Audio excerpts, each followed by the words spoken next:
Today is a pretty important day. Whenever a young person turns 13 in the Knopp household, they get a reading list. And the first thing on that list is that they're allowed to listen to Uncle Tom's Cabin on Audible, which is a thrill. And Samuel, this is a special day, not because he's turning 13, but because he's getting his last books today. He's almost finished with his reading list, and we wanted to share that with you. September, when he turned 13, the first book he got was Be Strong, Young Man, and book on good character. Yep, and really helpful. Did you enjoy it? Yes, I did. What'd you learn from it? I learned, like it says on the back, that concrete isn't strong without the steel bars holding it up and holding it together. And good characters like that, you need good character to hold you together. The strength of your life. Yeah, very good. And then after that, September, then in October, the book was Rebecca's Diary. And Rebecca was Rebecca Pearl, a young woman who went to Papua New Guinea.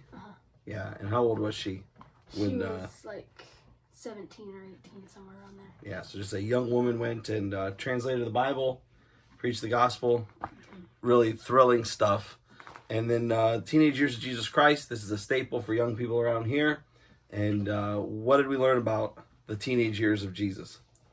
We learned that he was always willing to do his father's business and always learning. Is he lazy? Yeah, no. Go ahead, finish. And Finish now. He wasn't like the teenagers today. He was always, like I said earlier, he was always learning. Yep, always busy about his Heavenly Father's business. And this is really a good book, super helpful. I recommend all of these very highly, but there's a temptation to our generation to be idle, to not really do anything, and that's not the example Christ gave us. Then Roy Hession's book, The Calvary Road, and the proud I has to become humble and bend into a C, not I, but Christ. And then this wonderful, thrilling book by Edgar Fagali, Forward in the Face of Fear, and really good book. Yeah, it's a really good book. Lots of action and just a thrilling testimony by Brother Fagali. Keeps you on the edge of your seat. Yep, bombs going off and all that. The Pursuit of God is my personal favorite book by A.W. Tozer, and teaches us how to seek the Lord and to really be thirsty for God. And then this wonderful missionary book by Brother K.P. Yohanan, The Road to Reality. And it kind of causes us to think that maybe we're not constantly living in the reality of eternity, right? Yeah, so that's really good. Kind of living for the here and now. That's right.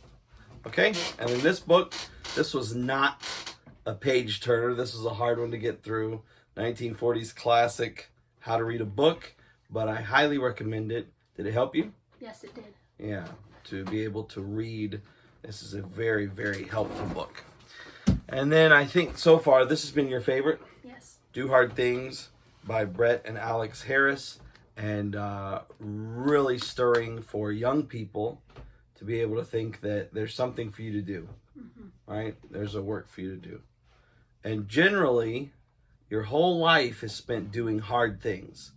Learning to talk, learning to walk, learning to ride a bike. And then for some reason, when you hit a certain age, you kind of stop wanting to push and out of your comfort zone and do hard things.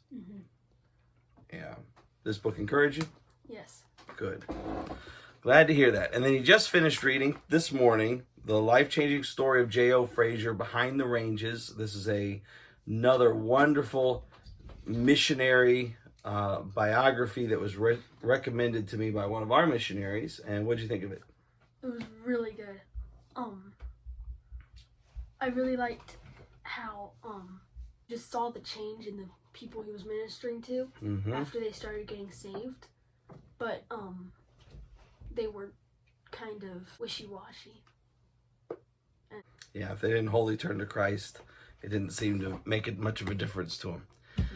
Okay, and then today, this is the big deal. He gets his final book, The Complete John Plowman, by Charles Haddon Spurgeon, John Plowman's Talks, John Plowman's Pictures, and this is Samuel's introduction to Charles Haddon Spurgeon, right? Yes. Never have you read Spurgeon before, right? No. This is not typical Spurgeon, but you're going to love it. All right? Okay. So, God bless you, and good job. Love you. Love you too.